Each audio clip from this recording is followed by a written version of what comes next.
Good morning everyone, class plus 2. Today I will discuss MCQ of chapter number 12. Name है atoms. तो starting कर रहे हैं बेटा 34 नंबर से। For an electron in second orbit of hydrogen, hydrogen के second orbit में electron की बात कर रहे हैं। कहते हैं the angular momentum as per Bohr model, Bohr model के अकॉर्डिंग हाइड्रोजन एटम के सेकंड ऑर्बिट में इलेक्ट्रॉन का एंगुलर मोमेंटम कितना होगा वो हमने बताना है। तो इसको सॉल्व करेंगे with the help of Bohr second postulates. Second postulate के अकॉर्डिंग क्या आएगा भी, angular momentum is equal to integral multiple of h by 2 pi. तो सेकंड ऑर्बिट में इलेक्ट्रॉन की बात हो रही है, सेकंड ऑर्बिट है, तो जहाँ पर हम एन की वैल्यू पुट करेंगे 2, तो जहाँ पर आएगा L is equal to 2 multiply n की वैल्यू 2 पुट कर देंगे, 2 मल्टीप्लाई एच बाई 2 पाई, 2 के साथ 2 कट होगा और हमारे पास एंगुलर मोमेंटम आएगा h बाई पाई। तो जहाँ पर ऑप्शन पिक करेंगे हम ऑप्शन नंबर सी। नेक्स्ट 35 है, according to the de Broglie explanation of Bohr second postulate of quantization. Bohr का जो सेकेंड पोस्टुलेट है उसको बोलेंगे पोस्टुलेट ऑफ क्वांटाइजेशन। कहते डी ब्रॉगली के अकॉर्डिंग आपने एक्सप्लेनेशन करना है बोहर का second postulate of quantization. The standing particle wave, ठीक है, on circular orbit for n is equal to 4 is given by. इनमें से 4 कंडीशन दिया है, इनमें से कौन सा condition standing particle wave on 4th orbit में रिप्रेजेंटेशन करेगा। ठीक है, सबसे पहले हम लिखेंगे de Broglie equation. De Broglie equation क्या होता है हमारे पास, lambda is equal to h by momentum. तो सेकंड पोस्टुलेट्स क्या कहता है हमें, L angular momentum is equal to integral multiple of h by 2 pi.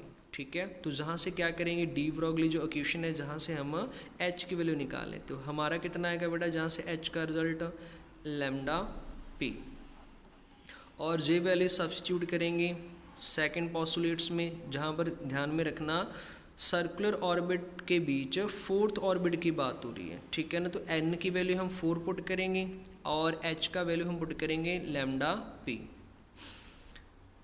तो जहाँ पर एन की वैल्यू आएगी हमारे पास 4, एच आएगा हमारे पास lambda p, p is known as linear momentum, और डिवाइड 2 पाई, और जो एंगुलर मोमेंटम होता है उसका हमारे पास रिजल्ट होता है एम वी आर। ठीक है, तो जहाँ पर एम 2 कटिंग नहीं करेंगे और 2 को 4 के साथ कटिंग नहीं करेंगे, m v r is equal to 4 lambda divide 2 pi into momentum का हम रिजल्ट लिखेंगे।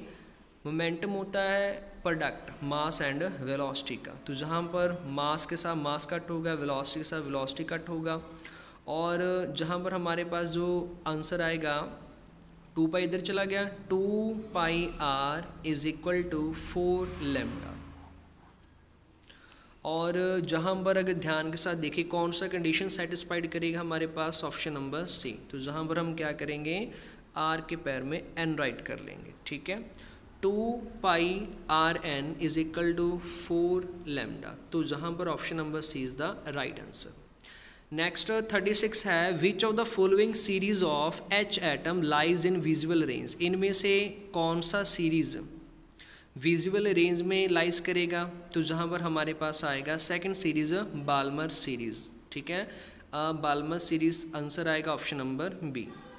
नेक्स्ट 37 है, the value of Rydberg constant is. जहाँ पर रेडबर्ग कांस्टेंट का जो वैल्यूज होता है एक्चुअल में क्या होता है 10 की पावर 7, 10 रेज टू पावर 7। तो जहाँ पर चेक करेंगे इसका आंसर आएगा option number A 1.09 into 10 raise to power 7 per metre. Next 38 है, the energy of electron in the nth energy orbit of the hydrogen atom. तो जहाँ पर कौन सा relation energy of nth orbit को शो करेगा, तो जहाँ पर आएगा आपके पास option number D -13.6 electron volt divide n का स्केयर, तो option number D is the right answer. Next 39 है, कहते the typical ionization energy of a donor atom silicon के बीच जो उसका आयोनाइजेशन एनर्जी वगैरह होता है वो कितना होता है 0.001 electron volt. D is the right answer.